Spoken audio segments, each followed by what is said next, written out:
The new Dungeons & Dragons movie is absolutely incredible.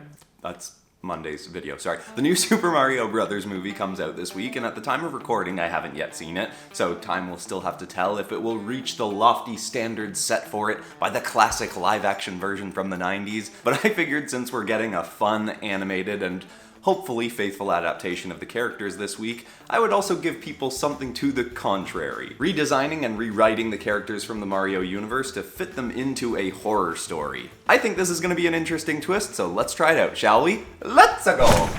Hit like if you want, subscribe if you feel like, but either way, enjoy the show. Mario's feet sloshed into the putrid waters of the sewer, and the stench would have been enough to make an average man vomit. But the distracted plumber was unfazed, as his mind was still reeling from another in a long string of encounters that was making him question his self-worth. The client he and his brother Luigi were working for had called them in for the third time in a week to fix her toilets, and each time they got them working, she'd have them on the phone again a few hours later to say they'd stopped working once more. While cleaning, they'd found some odd traces of fungus that seemed to be growing back at an alarming rate in her pipes. The chemicals they'd poured through her system should have killed them off, but there they were once again when the plumbers returned. The agitated woman called Mario and her brother useless excuses for plumbers, and the insults were just mounted on top of those slung at Mario a month earlier by his ex-girlfriend Pauline. In breaking up with him, she'd said all manner of horrible things to him, calling him an irresponsible slob who was going nowhere in life, even stooping to say that despite being 25 years old, he looked like a 40-year-old man because of his mustache and growing potbelly. He'd been deeply disheartened by this ever since, despite his brother Luigi's attempts to encourage him and remind him that deep down Mario knew that none of that was true.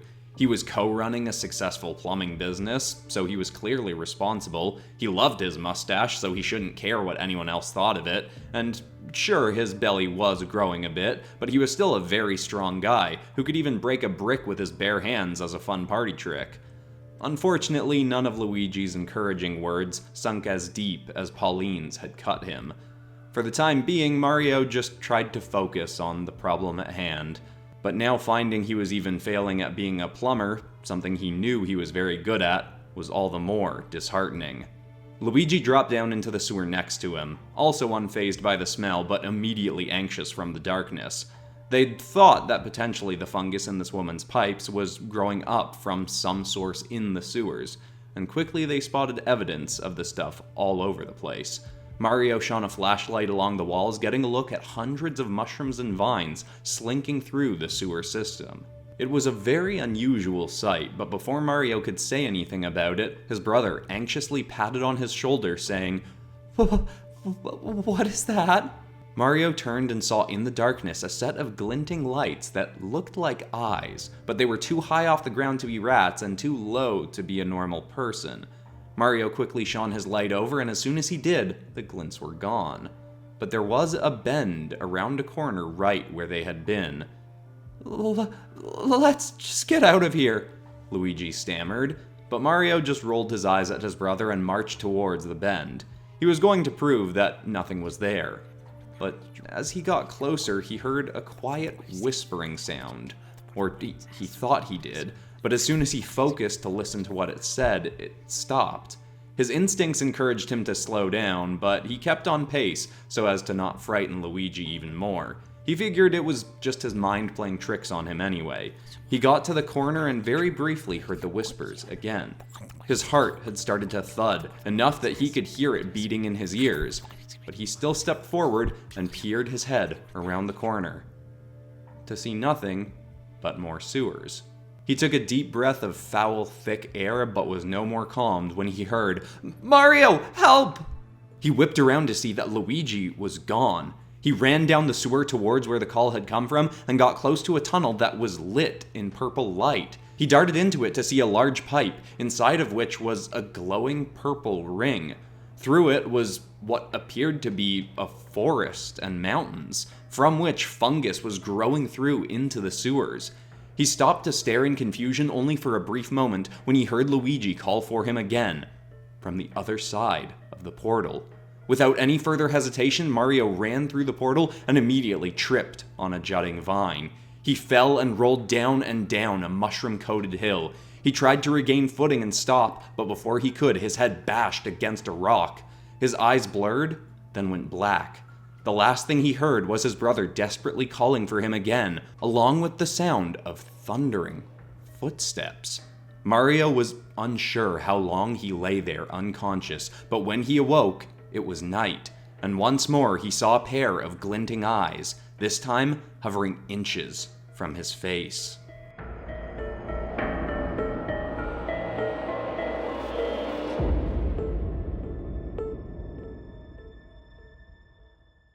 Mario instinctively thrust his hands up and shoved the figure away before sliding himself backwards along the ground. His head throbbed, but he searched frantically for his light, to no avail.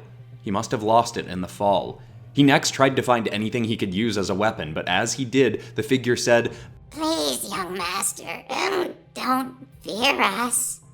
The figure's high, raspy voice was unsettling, but the words young and master both caught Mario's attention. "Please tell me, are you the one we seek?" Mario heard the whispers once more and noticed that in the forest all around him were more of the leering eyes, standing 3 feet off the ground and covered in fungus and mushrooms like the figure before him. "Please, we, the people of the toadstools, have opened a gateway to your world to seek a prophesized savior, who will finally slay the monster that ravages our lands and has taken our precious princess." Mario suddenly remembered the footsteps he'd heard as he was falling unconscious and asked if that was the monster and if it had taken his brother away.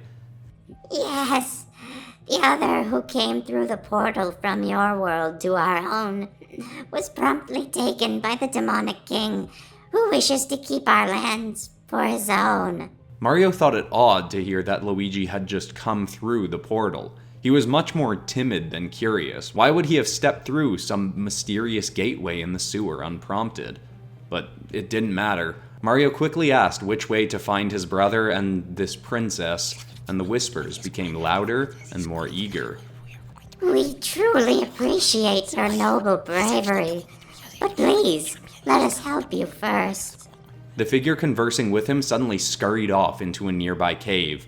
Mario thought he was supposed to follow at first, but soon after the figure emerged, carrying a dirty sack, from which he pulled a red and white mushroom. It hurried closer and closer to Mario, and he thought the being was just intending to show it to him, but the figure came right up to Mario and shoved the mushroom into his mouth. Mario tried to spit it out, but the figure wrapped a mold-covered hand over his mouth and nose. "Do not fight the mushroom, young master. Feel the power of the fungal kingdom coursing through you." The mushroom tasted awful, and the being had a shockingly strong grip. Mario was unable to rip his mouth free before swallowing. All the veins and muscles in his body tensed and pulsed. A strange rush shot through him. His head suddenly stopped hurting, and his clothes felt oddly tighter, as if he'd just suddenly gotten a bit bigger. The creature finally let go of Mario, and he wanted to be angry, but he did feel surprisingly good. The figure then opened the bag and handed it to him. "Now you will be able to use the flora of the fungal kingdom to your advantage. Consume these to aid in defeating the beast, though I recommend not eating the yellow mushroom well inside the castle." Inside the bag were various flower heads and leaves and other mushrooms. The wafting air from the bag was foul, which was a surprising thought for Mario to have, as he could march through a sewer unfazed. Mario thanked the still unsettling figure and marched off in the direction of a castle that he could just barely make out in the distance. They claimed this was where the monster resided, where it had taken their princess and likely taken Luigi. But as Mario walked away, he couldn't help but feel that something was still off about this whole ordeal. He could practically feel a menacing grin stamping his back as he marched off into the dark woods. He spent the entire night walking, trying all he could to ignore his exhaustion, and trying to hold off eating any of the strange flora in his bag. Especially when the morning approached and he happened to scratch at his back, and feel something growing. He swatted at it as if it may be a spider or bug, but it didn't fall free. He tore his shirt back and looked over his shoulder to see a piece of fungus growing out of his back. Had it come from the thing he'd been forced to eat? He was about ready to try tearing it off when he heard something in the forest ahead. It was the unmistakable sound of footsteps, but smaller than the ones he'd heard from the beast. Mario was about to duck behind a tree to hide when a snapping turtle on its hind legs as big as himself thudded into view. It stopped ever so briefly when it looked over at him, but then stomped towards him, groaning, "Turn back!"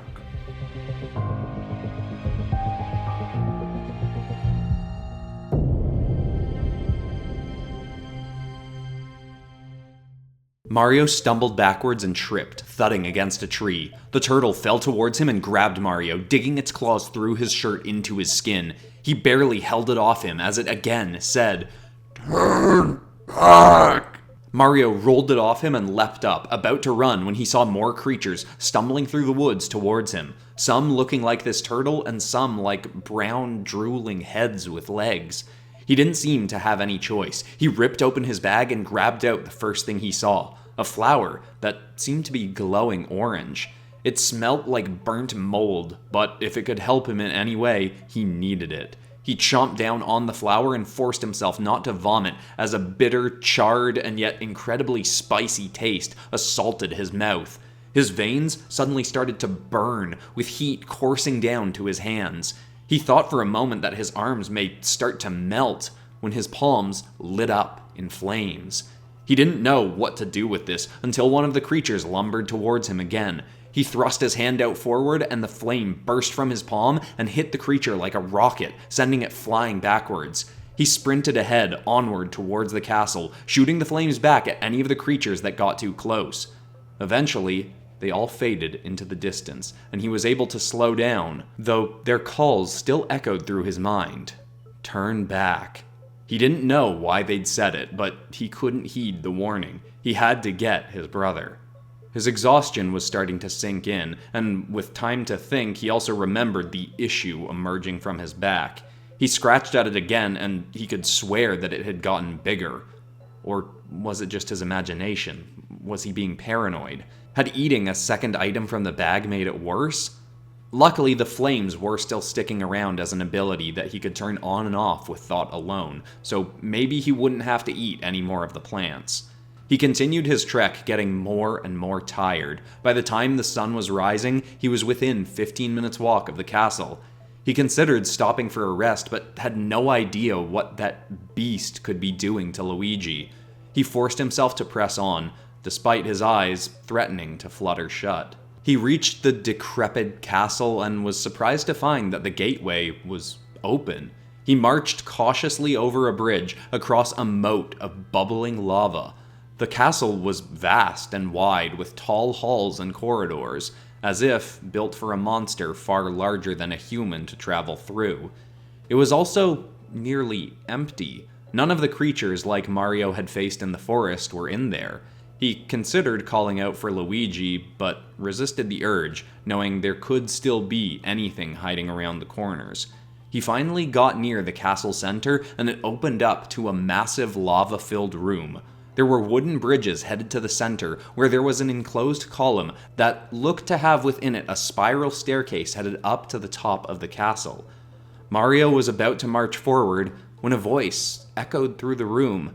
Help me, my bravest warrior. Was that the princess the toadstool people had mentioned? And if so, was she referring to him? Could she have known he was coming somehow? He started across the bridge when he heard a rumbling growl quake through the room. A spiked tail suddenly swung from behind the center column. A familiar footstep stomped around the bend, then another and another, until finally a 20-foot-tall beast thundered onto the other side of the bridge. It was like a colossal turtle with spikes jutting from all across its body. It had rows of teeth splitting from its lips and gums, and crimson eyes that were rolled back into its head, as if it were a mindless monstrosity. It let out a bellowing roar that was nearly enough to push Mario back. when suddenly the creature's cry turned into a plume of flame spouting from its mouth, blasting across the bridge towards Mario. He thought he may be immune to the flames thanks to his new abilities, but he dove aside just in case, and was glad he did. The flames scorched across his legs as he dodged and seared his flesh. He cried out in pain, and his agony echoed through the chamber. The beast stomped closer and closer. Mario had no idea what he could possibly do against this thing. He felt as helpless as Pauline had claimed him to be. He thought this may very well be his end, when he suddenly heard the familiar call of Luigi. Mario, is that you? Please, help me. It seemed to be coming from above, and hearing his brother's voice was all he needed to give Mario another surge of energy. And he quickly got an idea. He saw that the beast's flames were quickly burning through the wooden bridge beneath them. He leapt up and shot more of his own fire at the wood as the monster approached. The blasts erupted into the bridge, cracking and burning away more pieces. The bridge was already starting to tremble when Mario looked up at the beast and shot flames right at its head. It hissed viciously, but the fire seemed to do little more than irritate it. Luckily, that was all Mario needed it to do. The monster finally reeled back its head, and Mario saw flames swirling in its mouth. Mario ignored all the fear that was coursing through him, and he sprinted straight towards the creature. It breathed a cannon of flame right down at the bridge at its feet as Mario dove beneath its legs, just barely missing the blast. The beam of fire exploded right through the bridge, and the whole thing shattered. Pieces broke beneath Mario's feet as he scrambled to the edge and leapt, just barely grabbing the brick ledge of the room's center. The bridge fell away, and the beast splashed down into the thick magma below. It shrieked out in agony as its flesh was seared away, and it sank into the bubbling mess.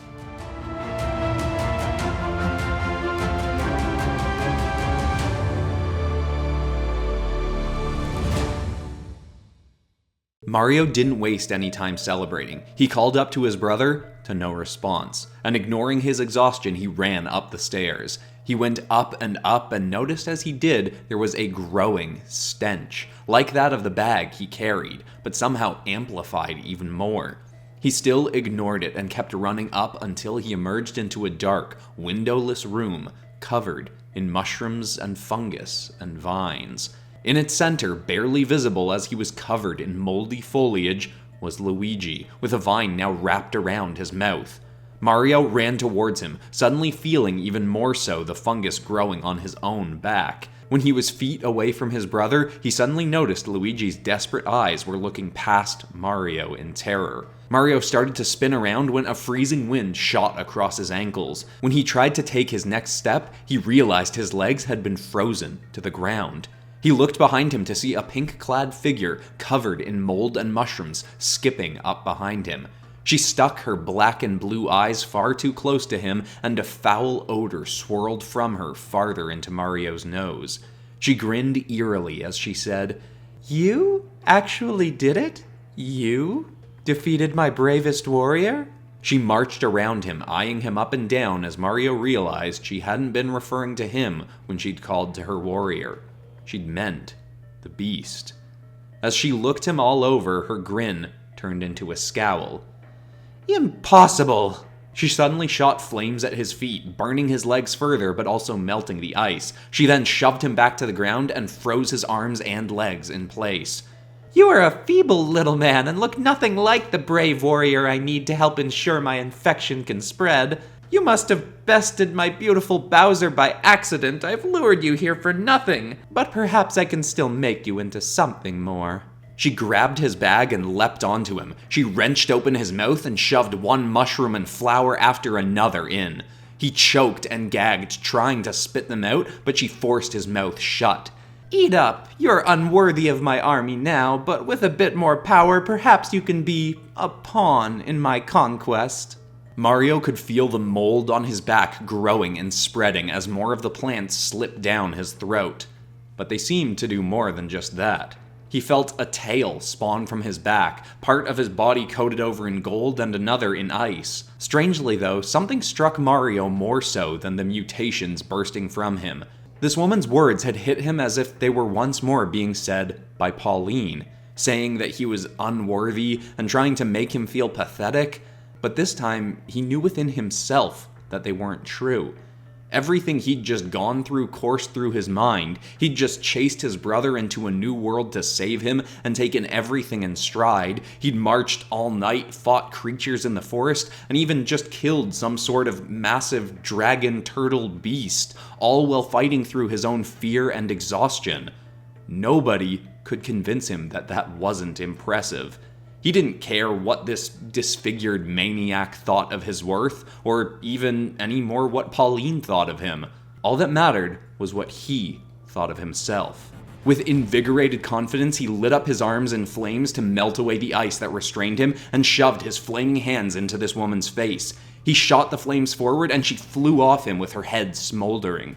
He ran over to Luigi and started tearing away plants and vines to free him. He barely got anything loose though when a flame seared Mario's back. He cried out and rolled across the ground, dousing the fire, as the woman stomped towards him with half her face burnt and peeling away. You are nothing to the Queen of the Toadstools. I will find a true champion more powerful than you and Bowser, and when this world is mine, we will come for yours next, you pathetic little man. He shot flames at her, but she ducked around them. He tried his other abilities he'd gained from the plants, even trying to swat his tail at her, but she avoided all and reached him, grabbed him by the throat, burning his neck as she did, and hurled him across the room. He landed down next to his near-empty bag. He didn't know what else could be left in it, but maybe there was something. And when he opened it, he saw that all that remained was the yellow mushroom. The one he'd been told not to eat inside the castle, though he now realized that fungal little gremlin had lied to him about many other things. Taking the chance at something growing wrong and even more fungus growing from him, Mario chomped into the mushroom, which had a mega foul stench compared to the others, and quickly, his entire body grew. He got over 5 times his size and his head thudded against the brick ceiling. He looked down at the livid, moldy queen and said, "Who's little now?" He splatted his hand down, smushing her into the floor. With a massive hand, he tore the rest of the vines free from his brother and scooped him up. He then turned to the brick wall and raised his hand. He'd never broken more than 1 brick at a time before, but he'd also never been this big. He swung his hand and smashed through the brick wall, revealing the bright sunlight outside. He clambered down the side of the castle and ran back through the forest towards home. After a few minutes of running, though, he had to drop Luigi as he shrunk back down to his normal size. Still, they ran and ran together and eventually made it to the portal, leapt through, emerged from the sewers, and were finally home. They were both exhausted and confused and in serious need of bottles and bottles of antifungal cream. But in spite of everything, Mario came out of the whole experience with a far higher level of self-worth. No matter what Pauline or his clients or even a gnarly mushroom princess thought of him, Mario knew he was a pretty super guy.